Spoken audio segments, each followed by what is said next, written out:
We have had the recent brouhaha, at least in the television media, of Navjot Singh Sidhu being pilloried by critics here for hugging the Pakistan Army Chief of Army Staff, General Javed Bajwa. Now that has been made out to be more than it is and accorded more weight than it should be.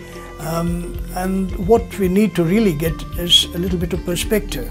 What is the perspective, and what has Mr. Imran Khan said in his Twitter messages?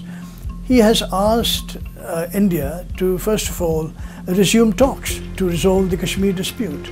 And secondly, he has said, and he has stressed this, that trade would be a sort of an open sesame to better relations on the subcontinent, for more amity and normalcy in our ties, and for a larger subcontinental market to emerge where India and Pakistan were they to have open trade across open borders. What's so wrong about it? The fact of the matter is, this is something that we should have undertaken from the very beginning. We should have co-opted Pakistan all this while, all these many years, all these many decades, but we didn't.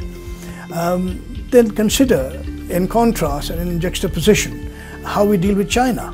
China is an extraordinarily dangerous threat, and yet neither the Indian people nor the Indian government seems to be entirely aware of the threat that China poses. It poses a multi-dimensional threat. Consider the trade. We have a balance of payment problem with China that is almost worth $80 billion, meaning more of our wealth goes to China than comes back in terms of Indian exports to China. The promised investment and so on that President Xi talked about when he met with Narendra Modi in the first instance, if you recall, has not been realized at all, in fact. So there's very little Chinese investment. Then on the other hand, you have the military challenge in terms of the People's Liberation Army on the line of actual control, violating the border at will and using the built-up infrastructure on the Tibetan side to take advantage of their position to try and overwhelm the Indian military presence on the Tibetan border, like as happened in the Tri-Junction area in the summer of 2017 in the Dokla region of Bhutan. And they had, by the way, previously done this in Demchok a year or two previously. Now this is the sort of thing that the Chinese do all the time. They put pressure militarily by violating the LAC.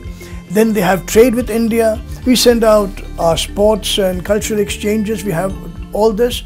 And yet they are not willing to sit down and talk seriously to resolve or delineate a formal border with India. Now, why should this approach that we have towards China not be adopted for Pakistan, which is a much smaller problem in every way? That doesn't make sense. And this is what I think we need to become aware of, because there's a cost to it. The cost is that we as a country are far less prepared to take on China, whether militarily, economically or otherwise. China is not our friend. China is a natural adversary of India, a geopolitical adversary and a geo-economic adversary.